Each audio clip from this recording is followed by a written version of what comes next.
Hey Emelg, I've got all these amazing DreamHack plans. Oh, dude, me too. I actually can't wait to go. Emelg, what's wrong? Into a pause. The tension couldn't be bigger at this moment right now. I don't believe it. Hey everyone, and welcome back to episode 22 of the Matchfix. I'm Shok, the bringer of based bangers and the giver of good feedback. And I'm joined by the support sensation and voice of a generation, Emelg. I'm Emelg. Week 10, the final week of the LCO. And to be honest, a lot of the games didn't really mean all that much. But there were a couple of bangers, especially on day 2. And the first of which was Direwolves versus PGG. Yeah, so DW versus PGG was pretty interesting. I think Direwolves, they go for their classic skirmishing comp, and PGG, they've been experimenting a lot with just playing psychopath comps, comps that really need to end by like 20 minutes, really high execution comps. So once again, I think it's a comp that is not super good on paper, but I really like it for PGG. They have to fight, and they really like getting stuck in with the boys. So I'm a big fan of this. Early in the game, I think at about 3 minutes 20, there was actually kind of a top lane disaster. Yeah. It was like they took an early fight, and it actually wasn't going well for them, but luckily they were saved by mid-gap. And that was kind of the story of this game. Yuri was just dominating Suman all game. He was just up CS. He was moving to everything first. He was doing way more big dick damage. Big props to Yuri. They win that fight, and I think the PGG bot lane got dived. I think they'd taken some bad trades. As Chippy said, just don't take bad trades. Sure. But if you do take bad trades, you get dived. They got punished pretty hard. And they managed to kind of claw it back, and I think there was a Rift Herald fight. Again, it was just sort of mid-gap, and PGG managed to win it like that. And later in the game, it was a lot of action back and forth. There was some single dingles and stuff here and there. But at around 15 minutes, it was this really big fight where the game went from just being relatively even to being completely over instantly. And it just felt like PGG played a lot better. They had a much better engage, and Daiwa was kind of whiffed their engage. And I think despite this Sivir, Braider's Sivir being super weak at the time, actually managed to do a shit ton of damage in the fight, way outperforming the Lucian. And it definitely felt like from that point on, it's really a comp that you can't fall behind. If you fall behind versus champions like Zoe Nidalee, unless you've got a super scaling comp, you're just never going to get back into the game, and they're just going to keep poking you out, making it really difficult. And they have something like a 10k gold lead at 17 minutes or 18 minutes.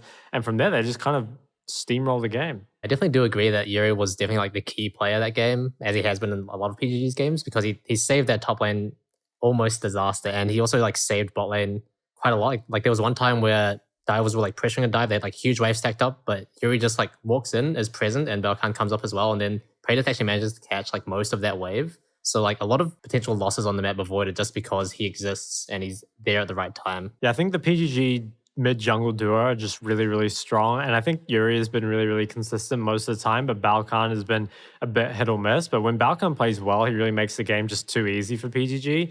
And I think if they can keep up this form, I'm not really a fan of the difficult comps they've been playing, but if they do, play to the level they have been playing and execute these well, then I think they have a really solid shot in playoffs. The next interesting game of the day was Chiefs versus Kanga, which is not a match I would have expected to be close, but it really was, really went the full mile. And straight from the start of the game, Raze Eladoric getting a good lead in the bot lane, burning Lemus Sums really early. They took a trade at level 1 when Lucianami is not that strong at level 1, actually. They're more strong at level 2 and level 3. Chiefs overall finding a lot of success into the early to mid game, top team having a bit of a roughie in the top lane, but the rest of the team really making up for it after finding a lot of good picks. And the first big fight was at the second Rift Herald at around 15 minutes. Big 4v4. Chiefs managed to get sort of the top wave prior first, which gives them more space to move around with, and ultimately that just kind of leads to Kanga not even being able to enter the river. They get trapped into this one jungle entrance choke and kind of just get picked off one by one, and at the end Liv TPs after everyone's already fucked. So do here, surely sound the horn. Another TP comes in. Liv's I don't know if I want this anymore. My team's not here. After that, Chiefs make a decision to try and hard commit top with 3 with Rift Herald. And Kang actually answered back pretty smartly by going 4 mid and just kind of trying to match Chiefs' pace, which I actually thought was pretty risky in the moment. But then if it was me, I would be worried about Chiefs potentially getting the inhib tower, but it turns out that it wasn't really even close, and Kanga actually managed to go 2 towers for 2 despite Chiefs having Rift Herald, which sort of evened out the playing field quite a lot. Kanga overall doing a really good job of actually surviving the mid game and not letting Chiefs close out, although granted Chiefs did make a lot of positioning errors just by getting caught by Vega cages, which is pretty funny to watch. Shout out to Tapoon at 32 minutes. He finds this huge Gnarl that pretty much saves the entire 5v5. Tapoon dead. Look at Tapoon! And then it ultimately all just came down to an Elder Dragon smite fight, and Kanga don't get the Elder Dragon, and as a result, they just get completely fucking deleted. Like I blinked and they were all just dead. Just thinking about like, if Kanga had got that dragon, they could have potentially taken down the Chiefs, and that would have been huge. You know, what a good game to close out the split with. Yeah, I think like you said, you wouldn't expect this to really be a close game, but I think there were kind of several members of the Chiefs that normally play well that honestly didn't. Like I think, like you said, Topern got solo killed twice. Admittedly, did have his really crazy engage that got them like 2 inhibs and a dragon, or the soul actually, I think it was. But Tally and Aladoric, call that Taladoric, were getting caught just like the entire game. And admittedly, they did have some good moments, like good Renata ults. I think Vic did a lot of damage at the Elder fight, but it was it definitely felt like one of those games where like Chiefs were playing kind of at their lower level and Kanga were playing at their higher level, and it was almost enough for Kanga to pick up a win. I still think Kanga should be pretty happy about this, honestly. Yeah. I think one thing I'm really happy about is that Kanga is sticking to this style, and even against like top teams like Chiefs, like literally the best team, they're having very competitive games, and I think it bodes pretty well for them looking at playoffs.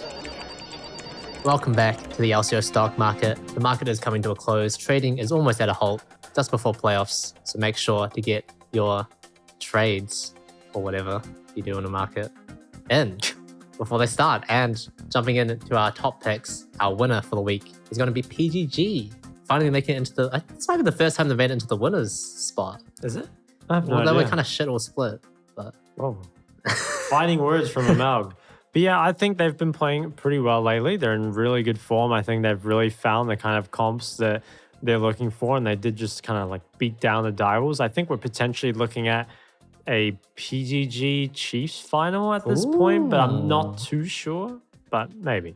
Maybe, yeah. I mean, they definitely have brought it back somewhat. Although, like, we also, at the same time, we don't have like a huge sample size of like their success towards the end of the split, but it does look like an upwards trajectory for now. Yeah, it's definitely a team that like everyone would agree has a lot of potential, has like really strong individuals, has a lot of experience across the board, but I think they're also a team that could very easily defeat themselves, and I think PGG are pretty much their own worst enemy. Next up is our loser, and it is going to be Direwolves. Can't really be another team that we pick from playoffs to fit that sort of spot. Obviously, they did sort of hit their stride towards the middle of the split, but they kind of plateaued since then. They did peak second. Now they're sitting at, what, fourth? They haven't shown much strength, especially in their match this week against PGG. They just looked a bit lifeless. Direwolves, their kind of style of wanting to skirmish a lot and just really playing for that kind of high or fast tempo, a lot of aggression. I'm just not sure if they're going to be able to keep this up in the playoffs. Like, one, obviously because it's best of fives rather than best of ones, but also because I wouldn't say they're really like a star-studded roster. You know, they're not a roster that just has a huge amount of individual power to back up kind of the constant aggression. And I also just think that the teams have been getting better. And in the playoffs, it'll be interesting to see if Direwolves can kind of, you know, keep playing to the style, or maybe they'll completely shake things up. I'm not really sure. Yeah, and I think especially like you've loved to mention in previous episodes, like Siemens Champion, I feel like that sort of small arsenal of champions to pick from will really hurt them in the best of five. Yeah, I think you definitely see teams' tendencies and like player tendencies really come to the fore in those best of fives, especially if the enemy team just kind of knows how to draft against you on a certain side. It can be really, really difficult for you. Last but certainly not least, we have our question mark for the week, and it is going to be Order, because historically they are a team that go pretty far in the playoffs, and even as recently as last split. I guess it's just a question of whether or not they can repeat that sort of success that they've seen. Yeah, I think one thing that really makes Order a question mark is we didn't get a great form check on them in this week because they didn't really have any big matches. I think they had like Gravitas Kanga or Mammoth Kanga or something. So we don't really get that kind of last look at how they are before playoffs. And I think Order, they've been like fairly solid throughout the split, and they've definitely gotten better later in the split. So that kind of bodes well for them in the playoffs. But also one thing I'm sort of worried about is it doesn't feel like Order have a really defined play style, and there's still question marks about maybe are they playing like Hooper or Puma and stuff like that. So I guess like when I think of a lot of the other playoff teams, I can tell you straight away like what this team is about and what they like to play. And Order, it feels a bit, I don't know, just a bit of this, a bit of that, a bit of a hee hee ha ha. You know what I'm saying? Picking up one, putting down. Yeah, I don't know. I think Order, they're definitely good. I'm just not sure how good. Yeah, I think an even bigger question mark for me is around the AD carry spot, because Puma and Hooper both kind of at the top of the game right now, and it'll actually be pretty interesting to see if Hooper gets played or not. I think he's undefeated, right? I Yeah. don't think he's lost yet, so we'll see what we can do about that. We're back for our last ever LCO moments of the regular split. Kicking it right off with Raze, humble as ever, patting himself on the back. Who deserves Can I grab that? MVP raise? Besides me, or am I included? You are included, of course. Oh, then I'll just give it to me. I don't think Aladoric doesn't deserve any of those MVPs. They were just games that other players on my team didn't deserve MVP. Like that guy, he stole one of my MVPs in 0 games, so I was pretty upset. Ben V, big fan of the show from what I hear, made a name for himself cosplaying Puss in Boots. What's this in my hand? Oh, is this a boot? Am I kidding? Is this a cat with a... Oh, it's Ben V building boots on Yumi is what I'm referencing. What a goo. Look how quick this reset is. Boots with the fur. Every passing second. Shut up. MacMate delivering some tear-jerking final words for Gravitas. You can see Gravitas definitely have the skills to pay the bills. And not get a win. I don't know where to... Listen, Mac, I'm going to need you to leave the rapping to the professionals. Skimmy also falls a bit out of date during the broadcast and has to install a quick patch. Let's jump on into the first game of the day. Sure. What? What'd you say? Emelg's been out of dates for a long time. I ran a little bit of a social experiment on the LCO this week, challenging players to say some key phrases to earn themselves some Emelg points. What were the other keywords that they wanted people to say in interviews? Because you got one in there. blazing. That one. And there was like another word in there too. Zinger box. They had their own little crazy checklist. Oh, for the- Zinger box. That one. Yeah, beautiful. Emelg, welcome. Let's take a look at the scores, shall we? Yeah, I'm a little bit disappointed. Honestly, I was trying to do this fun little thing for the players, and it's fine. I'm not that hurt by fuck you guys. Whoa, we got to slow this down because the real problem was you didn't say what the prizes were. I had people coming into my Twitch chat, not yours by the way, asking me what the prizes were, and I didn't know what they were, and I still don't know what they are. Oh yeah, the prizes. The winners get a firm handshake from me at DreamHack. Oh my god, greatest- this is the most soy reward ever, man. Look, I swear if you did that, and what could you make it? I reckon if you did it, okay, the winner gets a Matchfix mug. It would go crazy, I promise you. Bitches love the Matchfix. Can we give these away? Yeah. Well, next time I'll just do that. But anyway, this time the winners were Winter and Aladoric, who both let out cheeky Emelg. Hello, Emelg. Emelg, thank you.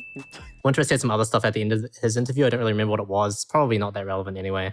Shok's better than Emelg, by the way. The talent got in on it as well. Unfortunately, they are not eligible for the What? sick prizing that we have. Oh my god. That is real. But good effort from them as well. This was a scam. You're a scam. Well. It's that time of the split again. Playoffs time. Wouldn't have it any other way, Emelg. So our first match, second versus the third seed, is Order versus PGG. What you got for me here? Quite frankly, I think Order are going to take it. I think that Order have pretty much looked in form for most of the second half of the split, whereas PGG, as we talked about earlier, they are pretty shaky. And although they have had success, we don't really know if that is definitively going to carry over into the playoffs. And I'm just an Order fanboy, so I'm going to say Order 3-2. Emelg, I didn't think I could get any more disappointed with you. You were wrong last time. I'm never wrong. Listen, it's pained me a lot to predict Order over these lesser teams for a while, but now that there's a team with a real fighting chance, it's time to throw off my shackles. I predict PGG will 3-0. 3-0? You are fucking it's not delusional. going to be a 3-0. It's like a 3-2 to PGG. I think that PGG, they've got the psychopaths that they need in order to win this game. And PGG, they look way more on form. At the same time, I wouldn't... What do you mean? We didn't get a form check on Order. We were literally just talking about that. So PGG, they're kind of heating up, and I think Order, I don't know, it's time for that Shok anti-Order bias to come back. I really don't think they're going to be able to take out my boys on PGG. You're wrong. You were wrong last split, you're going to be wrong again. I don't know what to tell you. It's just as simple as that. And what do I win if I'm right? Some Emelg points? Next game. What's the next game? Second game, Direwolves versus Kanga, 4th seed versus 5th seed.